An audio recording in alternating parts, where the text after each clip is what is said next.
Those who have ears to hear, let them listen. So what I want to share with y'all is how to get through spiritual warfare super fast, like the hack to getting over it or getting through it. The reason why spiritual warfare is always going to be coming after you is because the devil doesn't mess with those that he's already deceived. He's already got you in his grasp, so he's not really going to send spiritual warfare after you.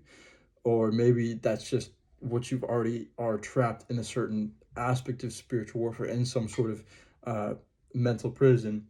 And so he's not going to intensify it because it's just kind of a certain loop. And that's why you see people spiraling or living in continual loops in their lives.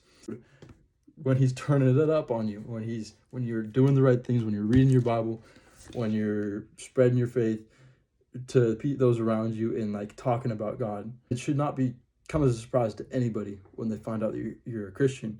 But the best way to do it is by spreading it in your daily life and just like talking about Jesus. Like that should be the first thing that comes to mind at all times, because you're in a relationship with him, and when you're in a relationship with somebody, you're always talking about that person, right? I got to experience this formula as of today, and so I promise you that it works. Jesus came so we might have a life abundantly, and that does not just mean Jeremiah 29:11, plans for hope in the future, and he's going to prosper you in the future. That is completely true, but life abundantly does not just mean future life. And the key to that, the secret ingredient to having life abundantly, is joy, peace, and hope. Those three emotions, right? Because when you think about where you want to be in 10 years and you're thinking about what you want out of your life, those three emotions are what you're experiencing, right? And so when you can focus your mind on those three emotions, like currently, like now, to sanctify your mind in order to do that. But in doing so, you got to be patient, because you know that God is looking out for you, for those who he loves, and seek refuge in him.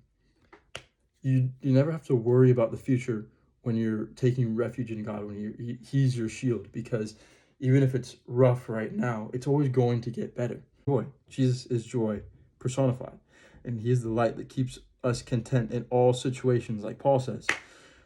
We aren't focusing on the plans, deceit of the enemy. We're focused on that who can deliver. When you know something, you become it. Okay, what that means is your mind makes up your reality. And in your head, if you're thinking nobody likes me, that's going to become your reality, because you're going to be too scared to go up to anybody, and then you're going to isolate yourself even more, right? But if you have confidence, that doesn't happen. And the best thing to have confidence is confidence in the Lord, right? It says it all the time in the Bible when you're reading between the lines, that joy is what you should be having in all situations, especially when it's hard. Because in Acts chapter 5, all the apostles, right, were taken into the Sanhedrin and then thrown into jail, and then they flogged them and told them not to talk about Jesus ever again. But listen to this. In chapter 5 of Acts, verse 41, it says, the apostles left the Sanhedrin rejoicing because they had been counted worthy of suffering disgrace for the name Jesus. They've been counted worthy of suffering. And that goes along so well with James chapter 1, where it says, rejoice in your trials and your tribulations, because you know that through that, sticking to the narrow road, through your trials and your tribulations, that's what creates perseverance.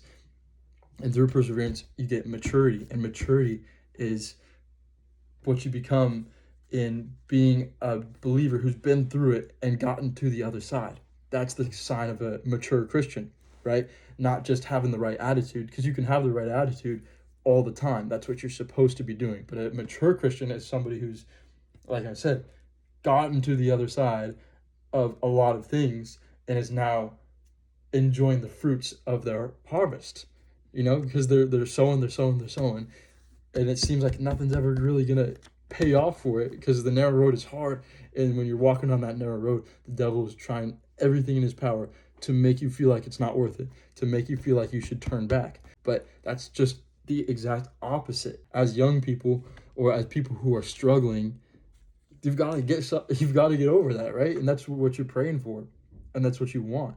And so it'll come. You just got to wait. and have patience. And you can have patience by having joy, because you can have joy in all situations because of the Lord, because of what he's done for you.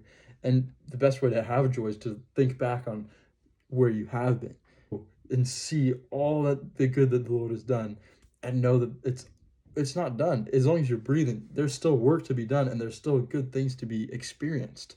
However it is that you rejoice without sinning, go do that. You're supposed to enjoy your life even when it sucks, even when you're not happy with exactly where you're at. You can still find joy in the little things. It's all about the little things. And until you can be faithful with the little, then that's when God knows that you can be faithful with a lot of good things.